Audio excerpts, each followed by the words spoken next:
And This conference will now be recorded. okay, and Sorry. that's fine. And I'm I started out. I'm a graduate of Michigan State University, and I have a package engineering degree. I started off right away with the corrugated industry and in a design department with software. And I left the corrugated industry fairly quick and went to work for a software CAD company. And I've got over 30 years of basically doing software CAD, and you'll hear us refer to these digital cutting machines. And so we have technology that we've worked with Brad and Pierre to make this product called SecturaPAQ. And I'm just basically going to do an intro to I'll describe this packaging market that we're focused on, and then some specifics of materials. And it's just try to be real basic. I'll probably go through the slides fairly quick so that I can show some videos, and then I'll leave some time at the end for you guys to ask questions. So feel free to stop me if something's not clear and you want me to answer, but if it's more detail, I'll may say, hey, let's put it in the parking lot, and we'll hit the questions at the end. How does that sound? Sounds good. And do we have everyone here? Do you want me to still wait a few more minutes? I think you're okay to get started. Okay, great. Thanks, Erin. No problem. So basically, I'm going to identify the market that we're selling, and then who are the people we're selling to. I'm going to kind of describe, you're used to SecturaSoft and the metal fab, and they're very similar, the two industries. And then the second half, I'm going to talk about materials and why they matter and how they're a little bit different than maybe you're used to with metals. And then I'll show some videos that kind of tie in. So I'm doing the videos at the end so I don't have to keep jumping out of the presentation and going into a YouTube video for you. So I don't know if this is overlapping with you. There, do you see the full screen now? Yes, we see it even when you have that open. Oh, you did? Oh, okay. I didn't know if that did or not. Okay, Yeah. So my very first packaging class, the professor said, had it written on the board, everything but your house or a car comes in a package.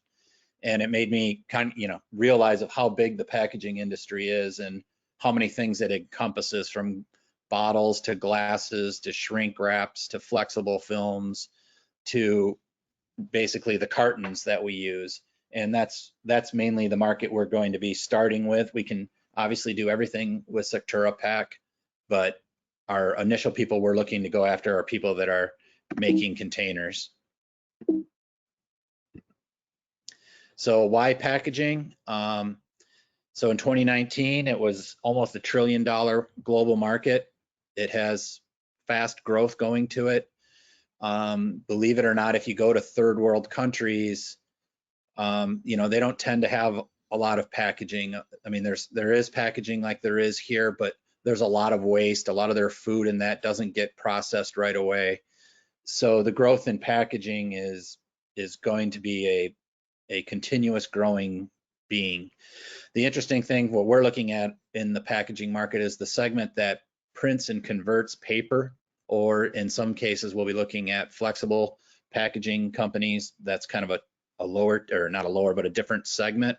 But the global printing market is projected to grow at fast growth, and a higher margin of that growth is coming into this new digital printing, which we're focused on, people that are doing digital cut and digital manufacturing. They need a way to be able to estimate that, and they don't really have good systems for it right now. So who are we selling to? They're kind of broke out into three areas. We use a term called integrated companies. That would be someone like an International Paper or Packaging Corporation of America. And these companies are very large. They own forests, they own paper mills. So they do everything from grow the tree, cut the tree, make paper. They may have divisions like Kimberly-Clark that with that paper, they're making paper towels and stuff. They're making boxes, they're making folding carton materials. They're just converting paper. And then they tend to run things like, I don't know how well it'll show on your little vision, but I got a little shipper box that you're all probably used to that you get from Amazon every day. These corrugated boxes, they're running mass quantities of those types of cartons.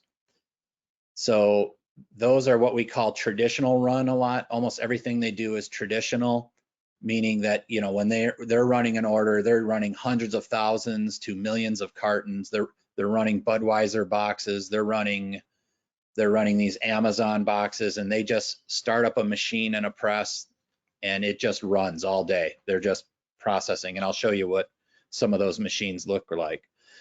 The next tier that we sell to are what we like to call the independents. And these are medium-sized companies. They could be family-owned, or they're smaller companies with maybe 3 or 4 plant locations. These companies buy the sheets from these integrated companies. Some have the capability to make their own board material, but they're buying the paper from one of the integrateds. So their model is that they buy and convert the sheets. And some companies that we're working with that are larger independents are someone like a Duzo Box or a Bay Cities. I can give you other names if you want to browse the web and look at what they have to offer. So they tend to also run these brown boxes, but they run at smaller quantities. They don't tend to run these large. They can't compete with someone when it gets up into these hundreds of thousands and million piece runs, because they're not geared for it. But they're very nimble and are able to do things that the larger guys don't want to get involved with, and that's shorter runs, lots of different sizes and varieties. And then these companies tend to run the point of purchase items.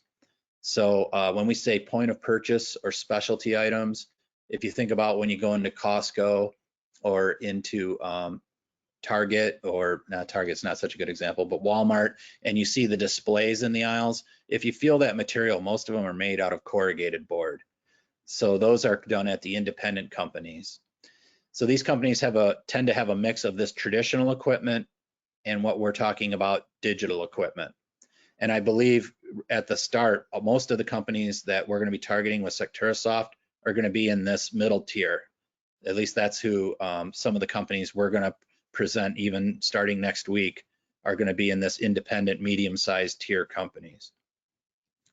Then we also want to, once we get a handle of being able to deploy these systems so that we know we can make it very, very easy to turn on a SecturaSoft and maybe have some preset settings for different markets for smaller people, so that we don't, that they can sign in, have SecturaSoft and start estimating, and it has some of their equipment and materials in there. So these smaller people are like sign or design companies. So if you ever seen a Fast Signs before, when you're driving around, there's all types of sign shops or smaller design companies that are out there, and they typically are 100% digital. They'll have a digital printer and they'll have a digital cutter, and they're doing all types of things, from wall hangers to political signs to you name it. They do a wide variety of products, but they're much smaller, typically family-owned companies or independent little companies. And just the main thing to remember here is that they're pretty much 100% digital. They're not doing any traditional printing. So those are the 3 big markets that we're going to go at in this packaging industry, and the medium or independent companies are the ones that we're going to, at least as Motionalysis, are going to focus on right away. Is it hard to sell to? The answer is there's a need for this software, especially they've been making boxes like these for 80, 90 years. So they have this process figured out pretty well at the integrated level, because it's basically just rectangles and making a carton. When you get into the point of purchase displays and mixed materials and the digital manufacturing, there's no real good solution out there. Most people are just using Excel spreadsheets to be able to do it. So I think Sectura, from what I've known over time working with you guys, is you kind of have that same thing where sheet metal fab people, they get some shapes, they have different metals that they want to work with, they have different machines that they want to cut that shape and then do things to it to make it the finished product, and those would be like your secondary operations. So if you understand how to sell or that work, I call it a workflow, how does it go from a drawing to a finished product at a metal shop? It's Like here, I use the example of a bracket. I need 25 brackets out of steel. Here's a DXF of the drawing. SecturaSoft, I open it up. I can say, oh, I'm going to cut that on the plasma, and then I'm going to have a secondary operation. We're going to bend it here on that line. It's going to be grind, powder coated, packed out. I just kind of guessed at some secondary operations. And then boom, I want to generate a customer quote. So on the packaging side with SecturaPAQ, it's very similar. The customer usually is going to want a box or a carton. They're going to want something like this. Notice, it's not the same as that one. It's got a different bottom on it. This one isn't glued. This is a specialty bottom on it. So how do I get an estimate for this? And it's a different material. So if they say I need 100 of these, they need to then know and understand that this material is different than this material. They can have the drawing, or they can pick something from our library. And then they need to pick, how is it going to be run? Is it going to be run on a traditional machine, or is it going to be run on one of these digital machines? And the digital machines will have pre-set up in SecturaPAQ. And then again, you may say, when this is cut, this box probably is automatically put through a gluer because it ships to the client flat, and it hooks to this glue flap here on the inside. This carton, the same thing, it ships flat, but it has to go through a specialty gluer because of this bottom.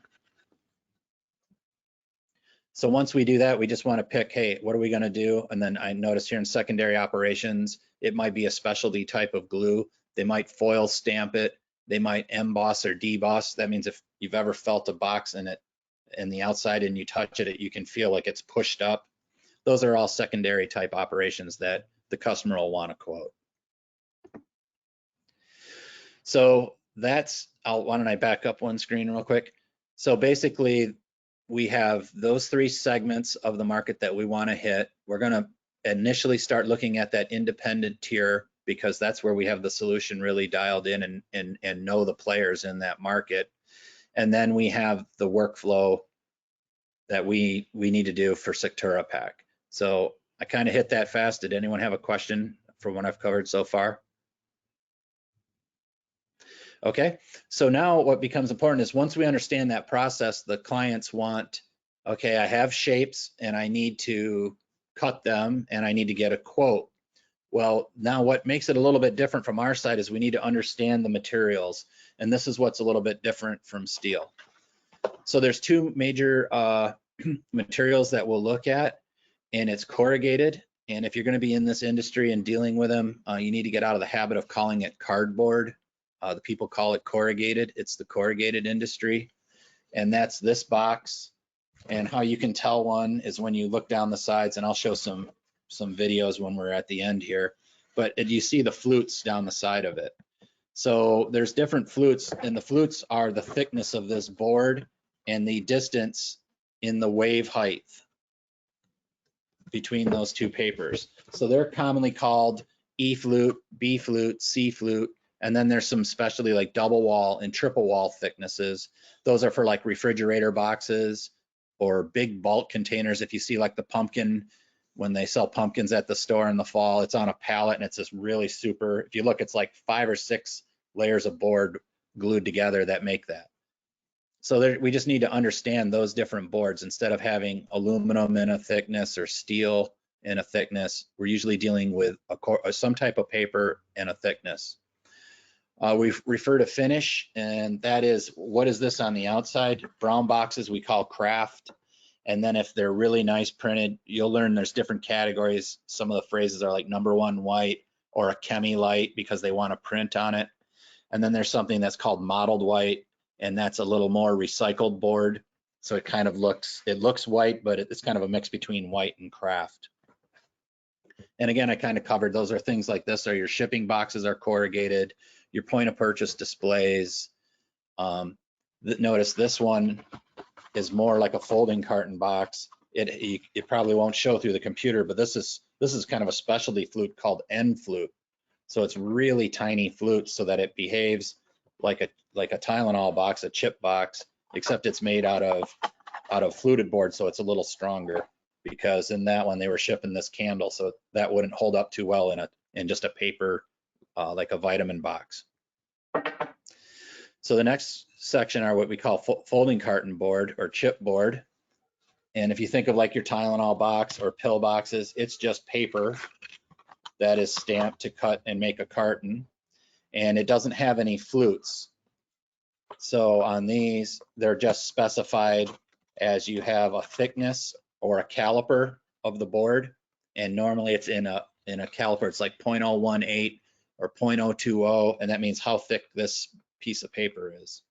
And again, they do craft, and then they use different terms for like this shiny white is SBS, solid bleach sulfate, and then they have just a plainer white, unbleached, and then they have things that are newsprint that are like a recycled board.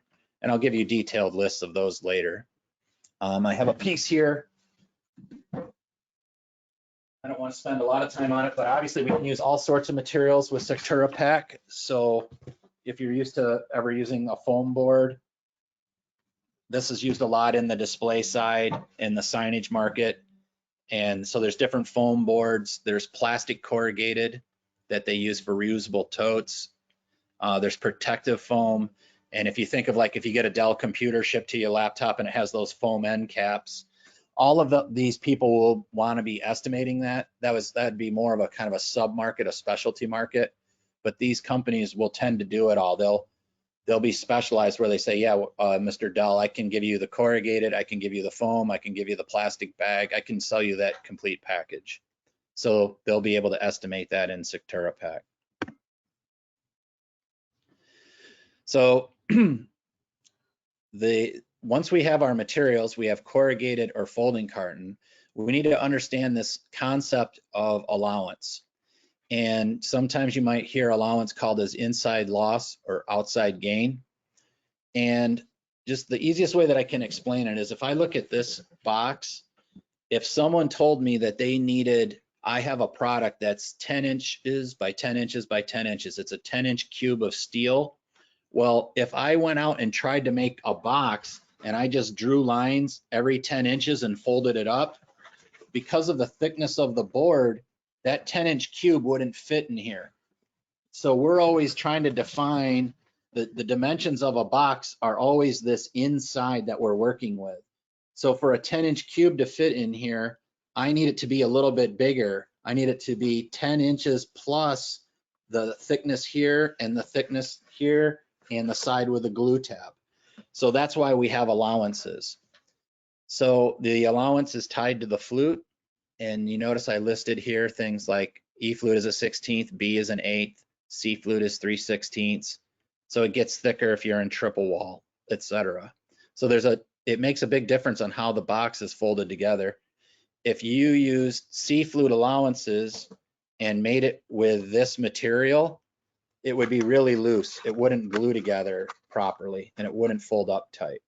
Vice versa, if I used the allowances for this box and made it out of C flute, the tuck wouldn't go in here.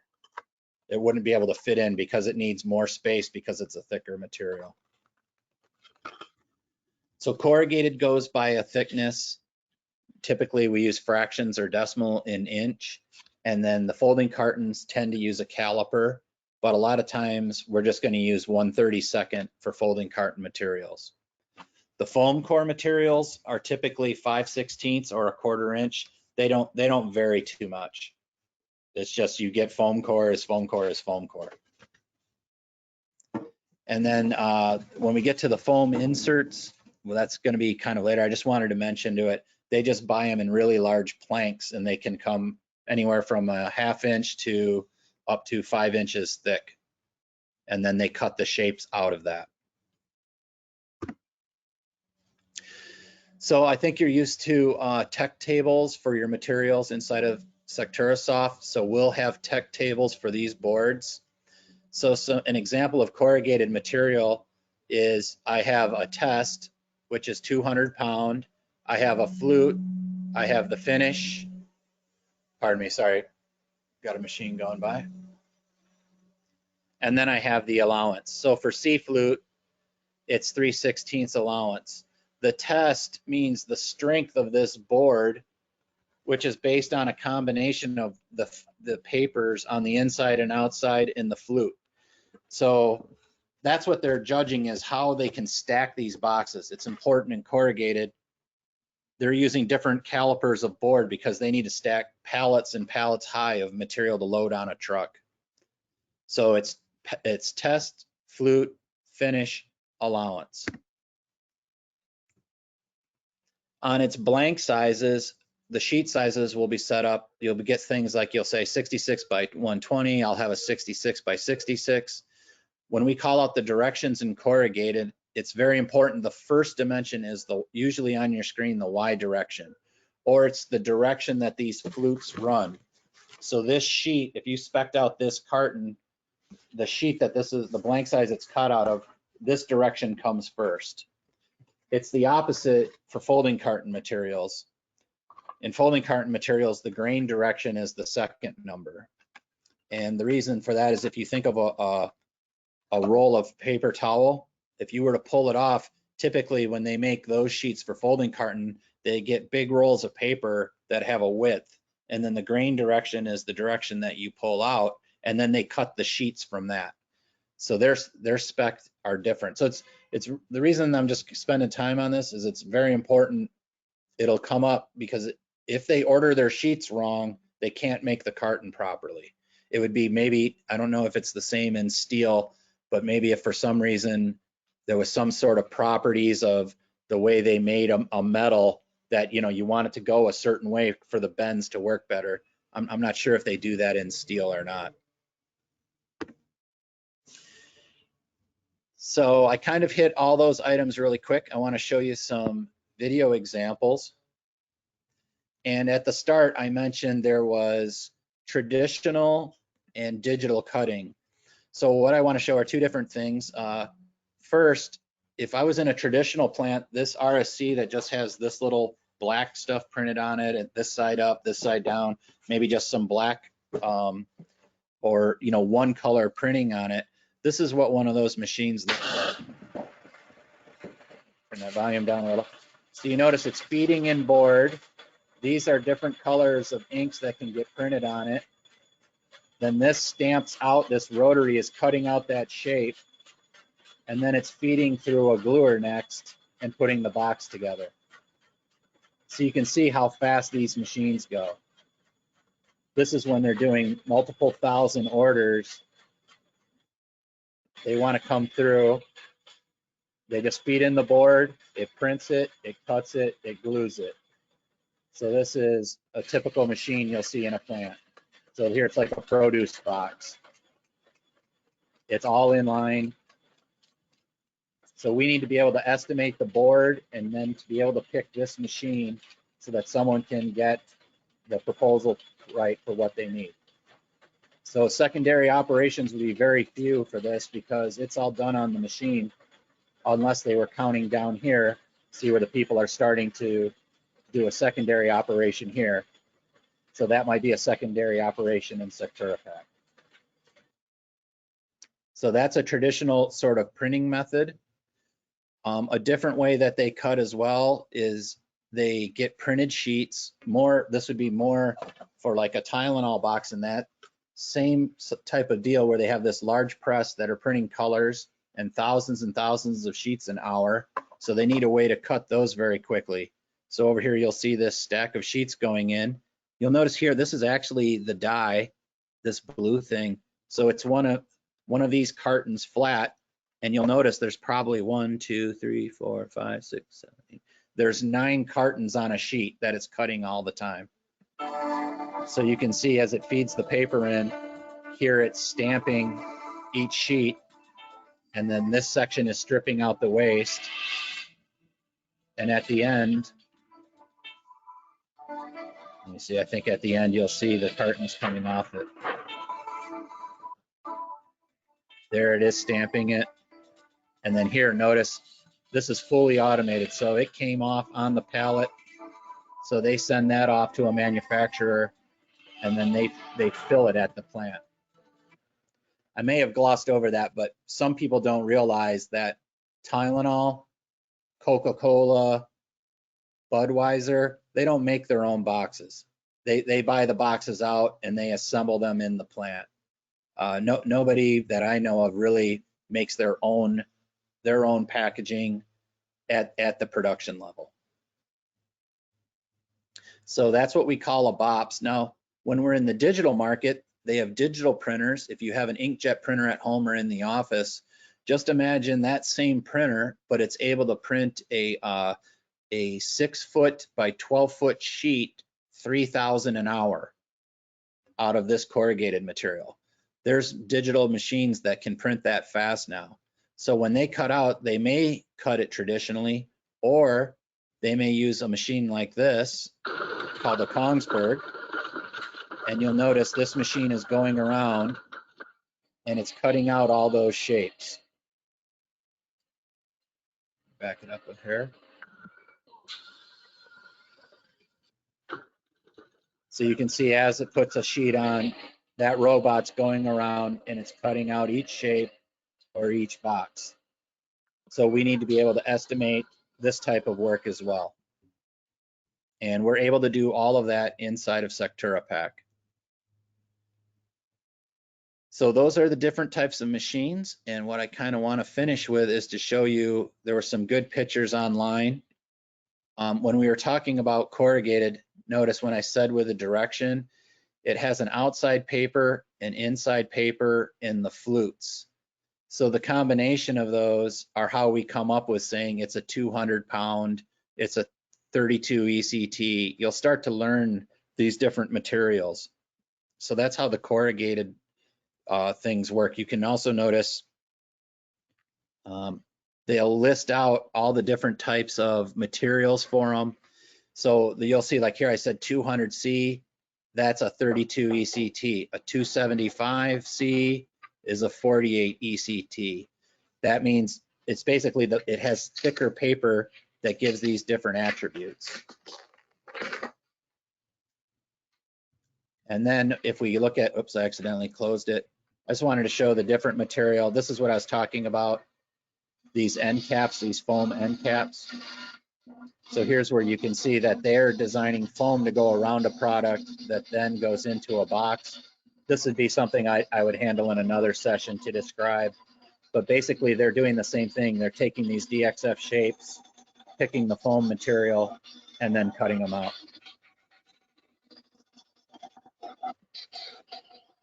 And so I think I timed that perfectly for 30 minutes and I covered a lot of ground.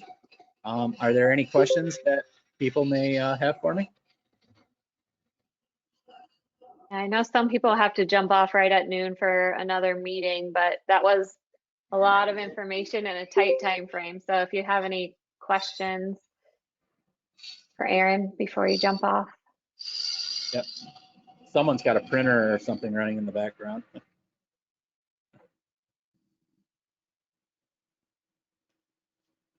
All right. I will also be supplying, I'll send a follow-up email. I'd sent it once before, but I'll put it together again. That has links to all these different board tables and to a bunch of different videos so that you can, at your own leisure, just click and look. I'll also say that on my webpage for Motionalysis on YouTube, there's educational videos set up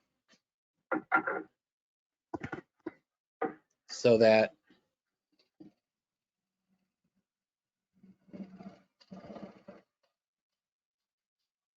you can see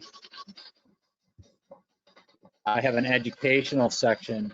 So in detail, I explain what parametrics are. Hi, I'm Erin, and this is the Motionalysis.io Sorry channel. about that. On this channel, we have I don't know who's running the machine in the background. That's not me. But anyways, there's all kinds of educational videos that I explain about art and design, and that's the way it applies to the library.